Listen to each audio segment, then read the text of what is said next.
Hey, salut, c'est Mu. Je sais pas pourquoi je vous le dis à chaque fois, puisque en fait, vous voyez que c'est moi. Quand j'étais facteur, j'ai eu l'occasion de passer devant beaucoup de boîtes aux lettres et du coup de découvrir un grand nombre de noms différents. Et je peux vous dire qu'il y en a certains qui m'ont amené à une réflexion assez prononcée sur l'origine et l'histoire derrière de tels noms. Je voulais simplement vous en montrer quelques-uns et puis vous partager les petites réflexions que j'ai pu avoir derrière ces noms et aussi vous montrer quelques petites surprises sympathiques que j'ai pu voir qui étaient parfois troublantes ou simplement cocasses. Mais avant tout ça vient d'où les noms de famille ?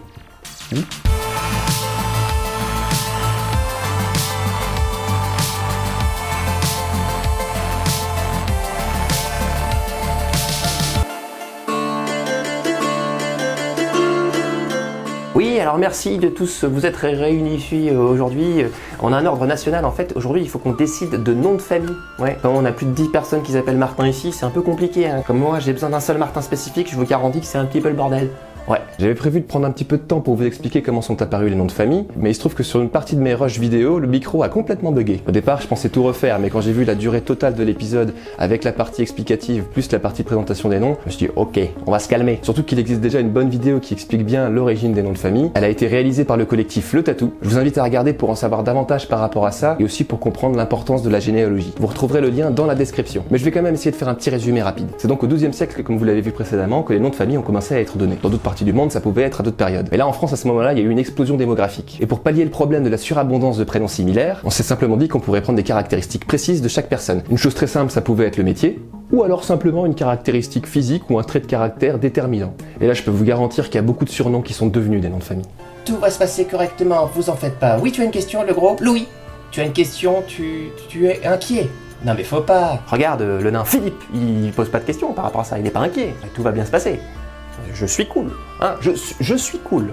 Vous êtes d'accord avec moi, n'oubliez pas. De toute façon, c'est déjà écrit. Bref, vous avez compris qu'à cette époque-là, il fallait quand même faire un petit peu gaffe à sa gueule, à sa ligne, à son attitude. Enfin bref, il fallait simplement être une rockstar. Ah, et important à savoir aussi pour la suite, c'est que les noms ont changé parfois d'orthographe à travers le temps et par rapport à certaines localités. Le nom Fort, par exemple, c'est la même origine que Forgeron. Et si vous voulez en savoir plus, je vous invite à regarder l'excellente vidéo de Linguisticae à ce propos-là. Ça pouvait être aussi le rang social, riche, pauvre, le gueux. Ça pouvait aussi simplement être le nom du père pour faire honneur à la lignée. Ce qui a donné d'ailleurs le terme patronyme, qui étymologiquement veut simplement dire nom du père. Et c'est pour ça qu'on se retrouve avec des noms de famille comme Martin ou Bernard, qui sont des prénoms à la base, qui sont les noms de famille les plus portés en France, mais qui ont quand même une signification. Bernard Martin, par exemple, c'est comme si vous vous appeliez en fait ours courageux guerrier, ce qui pète vraiment pas mal quand même. Ça pouvait être aussi en rapport avec un lieu, Dupont, forêt, arbrisseau, potager, dans le carton, ou ça pouvait être des noms de végétaux ou d'animaux. Bref, mais je pense qu'il fallait vraiment se grouiller de choisir un nom avant qu'on vous attribue un nom de force, parce que c'est des générations entières qui sont affectées après, hein. Et même si vous sortez jamais de chez vous, le facteur, quand il va voir le nom sur la boîte aux lettres, il va se demander mais d'où est-ce que ça vient? Comment c'est possible? Et vous d'ailleurs, si vous aviez été à cette époque-là, vous auriez choisi un nom? Vous auriez simplement laissé les autres vous choisir un nom? Si ça avait été le cas, quel nom vous auriez pu avoir? Vous avez 2 heures, je vous laisse mettre ça en commentaire. Moi je pense que si on avait choisi pour moi, je me serais fait appeler Bizarre. Et si j'avais choisi, Sauterelle Fugace. Non, c'est nul. Le Cool, Raphaël Le Cool, et qui plus tard, avec les variantes orthographiques, les changements à travers le temps, les localités, sera devenu Raphaël Lacouille, bien entendu. Les noms de famille nous donnent donc une indication sur l'histoire de nos ancêtres. C'est pour ça que c'est intéressant aussi de s'intéresser à la généalogie de notre famille. Par exemple, mon nom de famille Kochik, ça pourrait venir du polonais, qui veut dire corbeille, et ça pourrait vouloir dire qu'un de mes ancêtres a été un fabricant de corbeilles en osier. Ou alors parce qu'il mettait une corbeille sur la tête parce qu'il était complètement taré. Ou alors parce qu'il vivait dans une corbeille. Ou alors parce qu'il aimait bien manger les corbeilles. Vous voyez, c'est super les noms de famille, ça donne plein d'indications. Bon, dans une grande partie des cas, on peut quand même déterminer assez facilement pourquoi tel ou tel nom a été donné. Mais je vous avoue que parfois, je me suis quand même vraiment posé la question. Même parfois quand les mots sont en français et qu'on peut clairement les comprendre. Alors je voulais juste vous prévenir, c'est pour ça que je me mets proche de la caméra, parce que c'est beaucoup plus sérieux. Pas de moquerie. Enfin, ça va être difficile de pas rigoler parfois, mais on n'est pas là pour vraiment pour se moquer des noms comme si on était des gamins.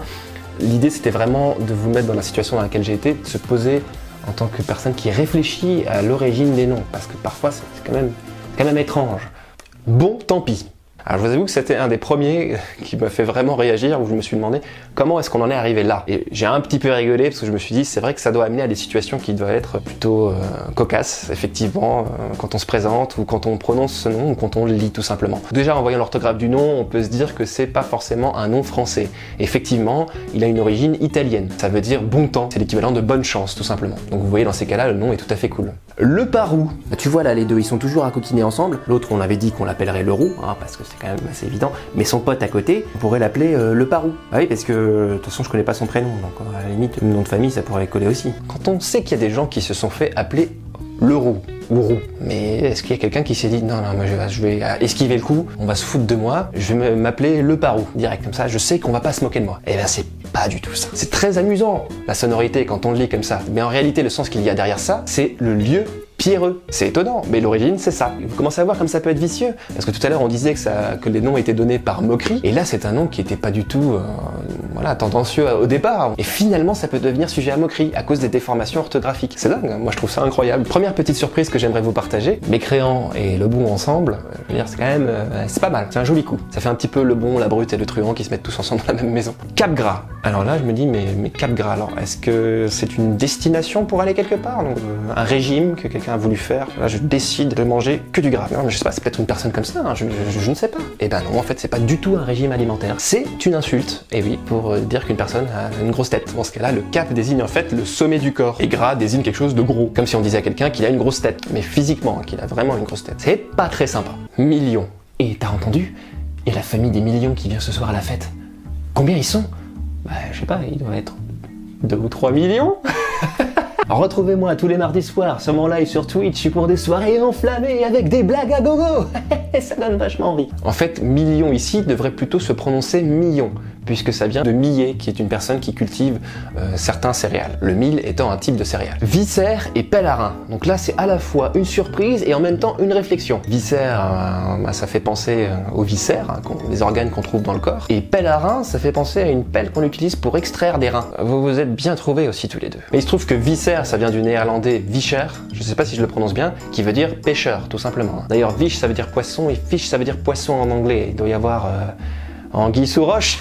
Mardi soir, je serai là, n'oubliez pas. Et pèlerin, ça vient simplement de pèlerin. Ta gueule! Eh ben, j'ai essayé de chercher pour la défense de cette personne. J'ai vraiment voulu trouver une signification, mais j'en ai pas trouvé, malheureusement. Alors, on va dire que ça pourrait peut-être provenir de tag en suédois, qui veut dire épine, et je sais pas quoi d'autre. Voilà, je me pose aussi la question. Donc, si quelqu'un s'appelle comme ça, j'aimerais bien avoir l'explication, parce que c'est un nom qui est difficile à porter. Donc, je pense que ça serait cool d'avoir cette explication, histoire de... Voilà. Chaud de manche. Et ben ça veut dire ce que ça veut dire. Ah, alors pour lui, comme caractéristique précise, par exemple, je sais qu'une fois, j'ai mis mes mains comme ça dans ses manches, et c'était plutôt agréable. Oui, c'est bizarre, je sais pas pourquoi j'ai fait ça, mais il se trouve que c'est très très agréable. La douce sensation dans les vêtements, chaud de manche. À mon avis, ça doit vouloir dire une personne qui fabriquait des manteaux, tout simplement, des vêtements qui étaient chauds. De cockburn. Quand on connaît un petit peu l'anglais, on peut se poser la question. Il faut savoir que cock, en langage vulgaire, ça peut vouloir dire... Vous avez compris? Et born, sur le coup, je me suis dit, ça pourrait provenir peut-être du verbe born, qui veut dire naître. Et dans ces cas-là, moi, comme ça, sur le coup, je me suis dit, ça pourrait se traduire par né de la qui est tout à fait logique en soi, mais complètement idiot, donc totalement nécessaire, dans ma tête. Mais en fait, comme vous ne vous en doutez pas du tout, ce n'est pas ça. Ça vient d'une famille écossaise, de Cockburn. Cockburn, c'est un lieu, et la traduction qu'on pourrait en faire, c'est le coq qui brûle. Donc il doit y avoir une histoire derrière ça, ils ont peut-être fait brûler un coq à cet endroit-là, ou peut-être qu'ils aiment bien brûler des coqs, les faire rôtir parce que c'est vachement bon. On peut s'amuser comme ça pendant des heures, et essayer de trouver des explications, et ça peut être pas mal. Ça peut être un bon... Je casse mon décor, je suis tellement excité d'en parler que je casse tout ce qu'il y a autour de moi. Et comme dit, vous pouvez en faire un jeu. Vous choisissez comme ça un nom, vous comprenez pas ce que ça veut dire ou d'où ça pourrait provenir, et entre vous, vous essayez d'y réfléchir et vous inventez des histoires pour expliquer l'origine de ce nom. C'est pas mal, et je pense que c'est un bon travail d'imagination. Merci. Alors faire une série de vidéos par rapport à ça, c'est génial, ça marche, je frétille. Frétillant.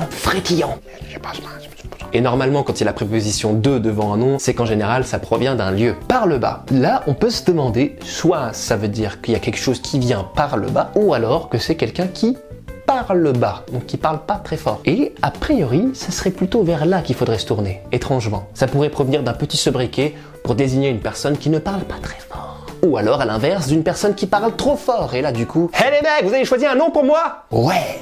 On a trouvé exactement le nom qu'il te faut et qui te correspond très très bien. Tu vas être content, tu vas être content. Bah merci hein. Du molar. Alors là, on a envie de se moquer. C'est pas facile à porter. Petite indication qui pourrait vous donner des pistes. On a comme une préposition devant, on a du. Et à ce moment-là, on parle d'un lieu. Il se trouve que certains hameaux et certains lieux-dits portent le nom de molar. Ça désigne un lieu qui est en hauteur, qui peut être sur une colline. Et donc oui, je vous confirme qu'on peut habiter dans un molar. Et non, vous n'êtes pas sur la chaîne Dirty Biology. Mais je vous invite à y aller quand même si vous la connaissez pas, parce que c'est pas normal. L'un des noms qui m'a amené, je pense, à faire cette vidéo, c'est celui-ci. La famille court à pied. C'est quand même clair au niveau des mots, mais en même temps c'est tellement pas logique. Court à pied, c'est pire que chaud de manche. Et sur le coup c'est même pas forcément très rigolo, mais en y réfléchissant ça devient extrêmement drôle. Pour un être humain, est-ce que vous connaissez d'autres moyens de courir? Non, on n'est toujours pas sur la chaîne Dirty Biology, donc je vais pas vous montrer des trucs qui sont totalement ouf. A priori, court à pied, ça pourrait provenir d'un messager qui court à pied pour ramener un message, ou de courtier qui est un intermédiaire pour une transaction commerciale. Grosse brosse. Yeah, là, encore une fois, c'est un beau mélange. Tripotin. Tripotin, sur le coup, je me suis dit, est-ce que c'est quelqu'un qui tripote des popotins? C'est vrai que comme ça, c'est le premier truc qui m'est venu à l'esprit. Un jour, vous avez un professeur qui arrive et qui dit « Bonjour, je suis monsieur Tripotin ». Parfois, c'est pas facile. Ça pourrait provenir de tripot, qui veut dire intrigue ou ruse. Mais bon, pas sûr. Ou alors de tripoteur. Dans le sens de danser et de taper du pied. Ah, elle boude. Donc clairement, quand on voit l'orthographe, on se dit tout de suite que ça n'a aucun rapport avec le fait de bouder. A priori, c'est un mot dont l'orthographe a beaucoup changé et qui à l'origine provient du germanique agilbold, littéralement lame de l'épée et audacieux. Ou alors bod pour messager. Mais dans tous les cas, ça a plus la classe que elle boude. Ah, et Siegfried, tu disais quoi toi? Un truc en germanique à propos de l'épée ou je sais pas quoi? Agilbold. Siegfried agilbold. Ouais. Siegfried agilbold. Ah, c'est bon, c'est noté. Je l'ai bien noté. Ne t'inquiète pas. La bourdette. Et non, dans l'histoire, ce serait pas quelqu'un qui a l'habitude de faire des petites bêtises comme Gaston Lagaffe. C'est celui ou celle qui habite la bourde, qui vient de board, qui désigne en fait une ferme qui est bâtie avec des planches. Parfois, j'ai eu d'étranges surprises à distribuer du courrier à des grandes personnalités comme Axolot. En fait, c'était pas lui, mais il a exactement le même nom, et du coup, c'était très perturbant sur le coup. Mais ça fait rêver, j'aurais bien aimé être le facteur d'Axolot. Contre civil, pareil, je me suis posé la question, je me suis dit, comment est-ce qu'on a pu en arriver là? Donc j'ai essayé de trouver une signification, je n'en ai pas trouvé. Donc on va prendre ça au pied de la lettre, aller à l'encontre de tout ce qu'il y a de citoyen. Ah, et on a oublié aussi du coup le chef du village. Mais vu qu'il casse un petit peu les couilles avec ses taxes et tout, moi je lui ai trouvé un petit nom un peu sympa. Voilà, ça détermine bien ce qu'il est. Je sais pas si vous allez être d'accord avec moi. Et vous avez remarqué, chose chiant, parce que c'est chiant de pas savoir d'où ça vient contre civil. C'est chiant, chose chiant. Non mais venez pas le mardi soir. Non mais vous allez faire la gueule et tout, parce que c'est pas ça. J'en avais des célébrités en courrier, ouais, comme Snow Joe. Snow Joe. Ouais, non mais ça peut être, c'est qu'une coïncidence, ça pouvait pas être Snow Jonathan. Le mec s'appelle Jon Snow. Toi t'es né dans la bonne époque. Quoi? Obi-Wan Kenobi. Je pense que c'est une grosse blague. J'ai essayé de sonner, j'ai vraiment sonné pour essayer de voir s'il y avait quelqu'un. Personne n'a jamais répondu, donc je pense que c'est une grosse blague. Peut-être que c'est vraiment lui qui habite ici, je sais pas, hein. Peut-être que c'est son fantôme qui habite ici. Est-ce que les fantômes de Star Wars sont immortels? Puisque Star Wars se déroule il y a très longtemps, c'est peut-être son fantôme qui habite là, maintenant. Je sais pas. Autre célébrité, le Pan. Voilà encore deux personnes qui sont plutôt axées sur la bouffe, puisque le pain ça vient du pain, hein, c'est donc le pain, donc ça doit être un boulanger. Et ce qui est amusant, c'est que le voisin, le nom voisin, c'est Beerzone, ça veut dire fils de la bière. Enfin, littéralement bière et fils, mais donc moi je présume que ça veut dire fils de la bière. C'est la classe. Ou alors c'est parce que c'est une famille qui avait l'habitude d'engendrer des enfants dans des états tout à fait sobres. Fils, écoute-moi, tu es né de la bière. Sauvegrain. Le héros du meunier, je sais pas, hein, d'un coup il y avait un problème, il y avait un incendie dans le moulin. Et grâce à ce mec-là, un jour on a sauvé tout le pain du village. C'est pour ça qu'on peut dire qu'il a sauvé le grain. Vous avez quelque chose à redire de mes idées? Dame Blanche. Sérieusement, Dame Blanche. Donc là en l'occurrence, le nom de famille c'est Dame. Mais vous avez délibérément appelé votre fille Blanche. La Dame Blanche. Coucou. Bon d'accord, peut-être que vous avez jamais entendu parler de la légende, mais quand même, du coup là c'est pas gentil. Jean-Jean. Pourquoi Jean-Jean? Ce serait peut-être dû au fait que le père s'appelait Jean et le grand-père s'appelait Jean aussi. Et du coup on a mis les deux l'un à la suite de l'autre. Alors Jean, oui, Jean, comme il y a personne qui t'aime ici et on sait pas grand-chose de toi, ben on a simplement pris le nom de ton père et de ton grand-père, qui s'appelle aussi Jean du coup, c'est un peu con, mais... Et voilà, donc tu t'appelles Jean. Alors oui, il n'y a que les membres de ta famille qui s'appellent Jean dans le village, donc... Mais on n'avait pas envie de te laisser sur la paille, tu vois, on avait envie d'être sympa, et du coup c'est pour ça qu'on t'a appelé comme ça. Ne nous remercie pas, de toute façon, on s'en fout. Et c'est tellement classe, merci les ancêtres. Ou ça pouvait désigner quelqu'un d'un peu simplé, un Jean-Jean, 100 livres. Alors lui là-bas il a une collection de livres, tu me vois venir, hein, c'est quand même simple. Là en fait on parle de monnaie, c'est comme si on disait 100 francs. Donc ça pouvait désigner une personne riche, tout simplement. Féderbe. C'est marrant parce que ça me fait penser à une pub avec un bonhomme qui est tout en vert. Hein, je pense que vous voyez de quoi je veux parler. Féderbe, oui, donc non, en fait, c'est pas en rapport avec quelqu'un qui était fait en herbe, pas du tout. C'est simplement une personne qui travaille dans les champs et qui transporte des charges d'herbe. En célébrité, il n'y avait pas que Obi-Wan Kenobi. Hein. Parfois, je suis tombé sur des trucs comme le comte Dooku. Comte Dooku. Bah, sur le coup, quand je l'ai vu, c'était marrant, j'ai rigolé tout seul. Voilà. Enfin bref, on pourrait passer des heures à présenter des noms de famille et à essayer de réfléchir par rapport à l'origine. Quand j'ai vu aussi des noms comme J'espère ou comme L'Exact, c'est encore des choses qui, moi, m'amènent à cette réflexion et à me dire mais d'où est-ce que ça vient? Quelle est l'histoire derrière ça? Les noms de famille sont intrigants. Intéressez-vous à leur histoire. Ne vous laissez pas embarquer par la moquerie. Hein. Tous les noms de famille ont une explication et une histoire derrière. Ou même les prénoms. Hein. Par exemple, avec le prénom Kevin, on aura tendance à très facilement l'assimiler à quelqu'un de plutôt jeune, qui est dans les jupes de sa maman, qui n'a pas l'habitude d'utiliser un ordinateur et qui s'excite facilement. Alors qu'à la base, Kevin, ça vient quand même du celte Coemgen, ce qui veut dire celui qui est bien engendré, dans le sens de celui qui a de bonnes racines, qui est établi sur de bonnes bases. Ce qui a plutôt la classe quand même comme signification. Pour moi, les noms ont vraiment une importance, hein, que ce soit pour mes enfants ou pour des personnages que je crée dans des histoires. Et pour vous alors? Est-ce que le fond est aussi important que la forme? Et n'oubliez pas tous les Kevin, hein, de reprendre du poil de la bête, hein, vous en faites pas les mecs, vous assurez tous les Kev. Les Kev! Kev Adams! Oh non! Non mais Kevin, non. Oubliez ce que j'ai dit. N'oubliez pas de lever un petit pouce vers le haut en notre direction pour nous remonter le moral. Et si vous pouviez un petit peu partager autour de vous ce qu'on vit dans le village, ce serait plutôt cool. Hein. On a mis une petite corbeille devant en forme de Tipeee, ça vous permet de mettre quelque chose si le cœur vous en dit. Voilà, ça nous permet de nous réunir, d'acheter un petit peu les équipements. Merci à tous et à très bientôt. Surtout toi, Jean-Jean.